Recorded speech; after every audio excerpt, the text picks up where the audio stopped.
Hey everybody, it's Charlie and Chris with Daily Motor, and this week we've had the Mazda CX-5 here at DMHQ for review. And rather than shoot our normal review style, which may or may not have been because we got the car at the last minute and weren't able to shoot an intro, we've already reviewed the CX-5 twice in two different forms. This one's slightly facelifted, it's got a few refresh features which we may or may not talk about, but as we let this absolute degenerate drive by in his Civic,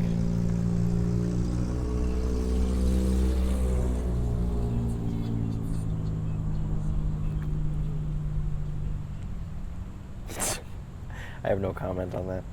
we wanted to take this opportunity to put our money where our mouth is, quote unquote, and talk about why we recommend the CX-5 over just about not only every other compact crossover, but so many car choices. I mean, there are so many people that buy larger cars or smaller cars, and they would be best suited in a CX-5. Yes. Chris and I have both recommended CX-5s to people in our lives, and I think they've all been happy. Yeah. I recommended a CX-5 to my friend that was getting out of a Forester, and she is just so blown away by how nice the CX-5 is to live with. Right. She loves it. She loves every aspect. I was just talking to her this week about how good the Bose sound system is in this car, and she sent me songs. She's like, listen to this song in there, listen to this song in there. She's like, these couple of songs sound awesome, and they did. So, Right.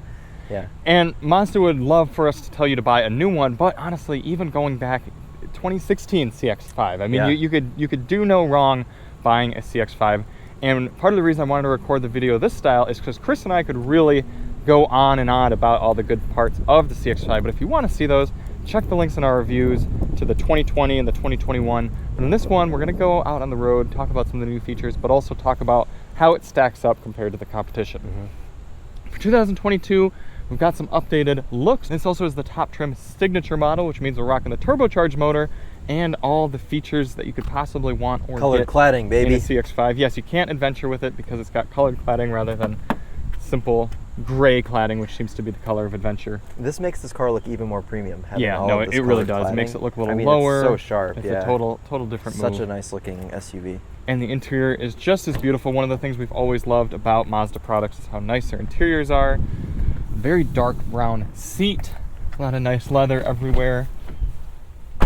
Chris and I have spent many hours in this car, both together and separate throughout the week, and in all that time we would be able to come up with complaints. And it's not to say we don't have a single complaint about anything to do with this car. It's got its downsides, but all things considered, it's a really nice product. And what is the price on this one? We don't have a Monroney, do we? Yeah, we do. Oh, we do. It's 40.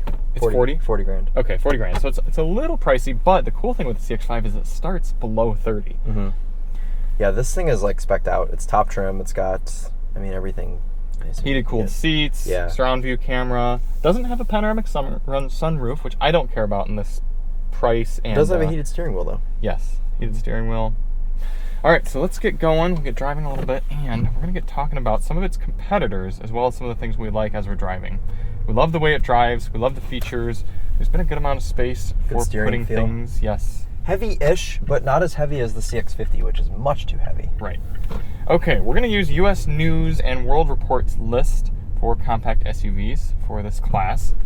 They put the 2022 Honda CR-V above this. I would disagree with that. CR-V is significantly slower with no upgraded engine option, which I will say, this has the turbo, but it's not necessary. You could get the normal 2.5 liter and be plenty happy in this car. Yeah, 187 horsepower. CR-V has worse interior quality. It has a CVT. I think it looks worse. Yeah, I don't know about worse interior quality, but the materials and everything, I just don't feel as nice. Build quality, not Build worse. quality's going to be high. Yep. Build quality's high, but yeah, that's what I meant was material-wise, you're not going to have, you're not going to have like leather stitched stuff. You're not going to have, well, actually, you know what? They do have wood in the CR-Vs, but it's plastic with wood stickers on it. Yes. My door is open. Oh. I'm surprised it's not yelling at you for that. My door is fully open. I'll wait till we stop up here and I'll close it. Okay.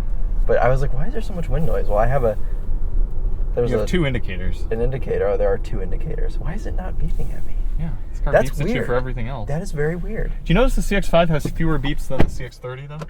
It doesn't give you 8 chimes at the beginning. Well, it's a different chime. It's like the older Mazda chime that it gives you. Which I like better. Yeah.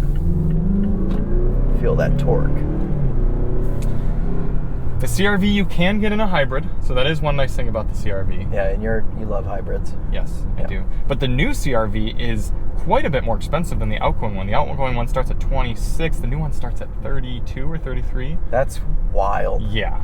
Yep. And that is crazy. Yeah, but you've driven the new car, and you're allowed to talk about it now. Yes, because as of this morning. Yeah. So what do you think about the 2023 CR-V compared to Still much slower than this. This still drives better. I think the new CR-V definitely has a better laid out interior for larger families and larger people. There's more space in it. And the cockpit feels less cockpity and more open and airy. Okay. And it's got the Civic layout, so it's a very straightforward, easy to use interior. I like that layout. Yeah, it's like every Honda is just having that now. Yes. I quite like the new CR-V, but I would still take this. The other thing I'll say about the CR-V, even the new one, and that truck is just totally stopped. That's good.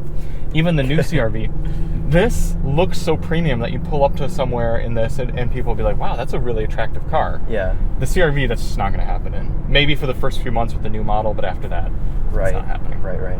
Next, Hyundai Tucson. I think the Tucson looks sharp. I like the Tucson. Striking. Yeah, but it's again like that whole like it wows Hyundai you. veneer. It wows you right away, but then after you spend a week with it, you're just like, oh yeah, it's. Yep. The Tucson also has a more space in the interior. You have a plug-in Tucson as well. And yeah, I was going to say you can get a hybrid and a plug-in hybrid. Maybe a few extra features, but not a lot. It's going to have a longer warranty. You know what? The Tucson doesn't have a volume knob. So you can't have the Tucson. You can't have the Tucson. Unless you buy a cheap Tucson. So if you're buying a cheap Tucson, you can get a volume knob, and that's good, and wireless CarPlay. But other than that, it is ruled out. Third, Mazda CX-5. That's good. Yep. Fourth, the Bronco Sport. That's a good one. It is a good one. Good in a very, very different way. Yeah, the infotainment lags pretty bad in that, and interior build quality is not the best. Not nearly as good.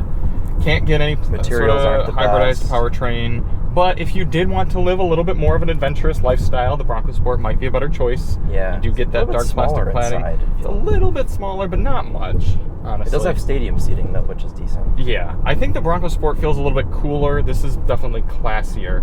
This drives better powertrains. But the Bronco Sport's got that good 8-speed. It's got the good, you get the paddle shifters and everything. Yeah. The Bronco Sport's a good call. Especially for someone doing a little bit more like... You feel how nice that ride is, even on these big wheels. Like, yeah. That's another thing. Bronco Sport's going to be louder. Yes. Ride quality is going to be not quite as good. It's going to feel like you're getting a cheaper product. That's one of the great things about the CX-5 is that it feels like a more premium product in here. And you know what's nice? I know we say that this turbocharged engine isn't necessary, but it has so much torque that you never have to rev it out. Yeah. I pulled up next to a Cadillac CTS, like a newer one, like a 2015 or something, at a red light in the middle of the night when I was coming home late from auto show or whatever, and it had no exhaust on it. It sounded terrible. It was like a V6 Cadillac CTS, and he was driving like one of those people would, you know. He's like flying down the left lane, whatever. We pull up at a set of lights. I'm in the CX-5, and he's next to me. He's looking over at me, and I'm like, all right. I didn't put it in sport mode or anything. I didn't brake torque it, and I totally smoked him from the light in this. Yeah. That car was screaming next to me. And I'm just like riding the wave of torque. I'm at like 4,000 RPM. I'm like driving away from him. It was the funniest thing. Yeah. Mazda did a smart thing with the turbo models and just making it a very premium feeling powertrain. I remember we got into, actually we didn't get directly into this car from it, but compared to something like the Q3's powertrain, we got into a Mazda and we're like, oh yeah, this feels better. It's not grainy. No, it really isn't. Yeah, the Q3 and a lot of the Volkswagen stuff is just, oh God, that was just terrifying. Not good. Subaru Forester. I don't think you've driven a Forester, correct? I have not driven a Forester, but I have driven an Outback. Yes. The Forester is not going to drive as well. It is going to give you a little bit more of that ground clearance, the rugged interior materials, so you're not going to feel as bad scuffing things up. You got to admit, like, if you were loading the back of this up with outdoor gear or a bike or anything, you'd feel a little bad scuffing the nice interior materials in here. Yeah. Forester, you wouldn't feel quite as bad with that, but it also has a not very great infotainment system. Also, if you're a narcissist, you're able to get the wilderness trim. You're right. And show off that you are indeed an outdoors person that wears Vibram's toe shoes. And so if that fits you, then the Forester's for you. Mitsubishi Outlander. and Nissan Rogue. Both. I like the Rogue quite a bit. Yeah, the new Rogue is good. Dude, the Rogue is like up there in the top 3 for me, I think, now. Yeah, the new Rogue with the 3-cylinder we quite liked, and the Outlander goes along with it too. They're based on the same car. One's got naturally aspirated powertrains, the other's turbocharged. Rogue's better. Features. I like the infotainment of the Mazda better. I like the driving feel of the Mazda better. The materials are more quality. It's quieter in here. The Rogue definitely isn't bad, and it was decent, but this is good. I would take this over the Rogue. Oh yeah, me too. Toyota that's RAV4. The point of this video is that we take it over everything. Yes. But now we're just justifying it. Right. You know. Toyota RAV4. Grainy powertrain, cheaper, just general feel of the interior. Old. Yeah, it's feeling a little bit older, even though it's not that old. I don't love the way it looks. The infotainment screen feels old. Infotainment's very old compared to the sound system, not nearly as good. That's one thing we haven't really mentioned, is this has the best sound system in this class. This Bose Super Bumps. Yeah, it does. Some of those other vehicles we've listed, you can get wireless CarPlay and Android Auto, which is nice. I'm not a big fan of wireless CarPlay because it never works right for me. Interesting. RAV4, you can get the hybrid. And so the that plug-in, is something. the Prime. The Prime. The Prime is fast, so it'll probably beat this. And RAV4 is going to be dead reliable for generations. Oh, and this is good. Yep, you got someone stopping and waiting for you. Just stop. Yep, okay. Not like they've... Oh, directly over. In front of a car. Heaven forbid they merge. Volkswagen Tiguan. The Tiguan's nice, I like but the Tiguan. You deal with a lot of Volkswagen annoyances in that car. I had an issue with the last Tiguan we had. I went a whole day with no infotainment screen. It was just black screen for the whole day. I don't know if it was updating or what, but it just like froze and broke. Kia Sportage. I don't know why US News has it ranked so much lower than the Tucson, because they're fairly identical. I've driven a Sportage, but you have. So I have. Again, you have your plethora of powertrains, long warranty, similar interior features to the Tucson. It's going to be pretty good. I'm not a huge fan of the looks. It's a little too futuristic, alien looking for me, but priced competitively. And again, you got those powertrains you can get, but it's not going to feel as nice in here and in the interior. And the climate controls are more straightforward in this car than they are in the Kia. Jeep Cherokee. Yeah, it's about that. I mean, we should at least say something. The engine is not desirable in the Cherokee. The Cherokee's also expensive. What engine is it? The 2.4 in that? Yeah. God, that engine's terrible. Yeah. That is probably the worst engine on sale. Yeah. Can you think of an engine that's worse than that Tiger Shark 2.4 that's currently available? I don't think so. I don't think there's one. Maybe I don't think Ford. I was gonna say maybe the 3-cylinder in the EcoSport. Oh. But at least that is a 3-cylinder, away. so it has some character and it's going away. Chevy Equinox. We haven't driven one. We've driven its big brother, the Traverse, this morning. I would never want to be an Equinox owner or driver, so that's a big thing for me. We can head back to the garage now. That's what I'm doing. Yeah. But I think the Equinox looks okay. It's going to be cheaper inside than this. The powertrain's not going to be as grunty, and also no hybrid options. Same with the Terrain. Jeep Compass. Same as the Cherokee. Yeah, and also smaller inside than this. Powertrain's terrible. Transmission's terrible. Yeah. Sorry, decent sound engine system, and transmission are both bad. I don't consider the Wrangler or the Bronco to be in this class. Ford Escape. I like the Escape. You can get the hybrid, the plug-in hybrid. Yeah, I'd put it right up there, one step below the Bronco Sport. The Escape's tough for me because it's kind of fun to drive because it feels very light and you can like kind of toss it around a little bit, but the interior quality is just so bad. Yeah. We were like cutting ourselves on the door panels of the last one. Right. This feels like an entirely elevated experience compared to being in an Escape. And powertrain goes along with that. Yeah, because the Escape is just like a 1.5 turbo, isn't it? Yes. Yeah, so it's kind of grainy. I think you get the 2-liter as well in the Escape. The one we drove was like a plug-in. Yes. Which was decent. Mitsubishi Eclipse Cross is fine. I didn't mind that car. Yeah, it was fine. Yeah. But it was, I mean, comparing it to other stuff, it's not the best. Interior doesn't feel for as nice. For a Mitsubishi, it's not so bad. The last one we should talk about is the Mazda CX-5. I would take this over the CX-50. I would too. The CX-50 to me, I like it, and I would probably choose it right after this. But there are things about that car that just simply aren't as good as this. The steering's too heavy. The sound system's not as good, and I think overall it takes itself a little bit more seriously in like the whole adventure and off-road type of thing, which is the point of that car. I mean, that's like what they that's what they're going after. I'm just scared that the CX-50 is going to like replace this, because the CX-30 replaced the CX-3. Yes. So we may no longer have CX-5 if CX-50 takes over. Right. Yeah, I think that's unfortunate.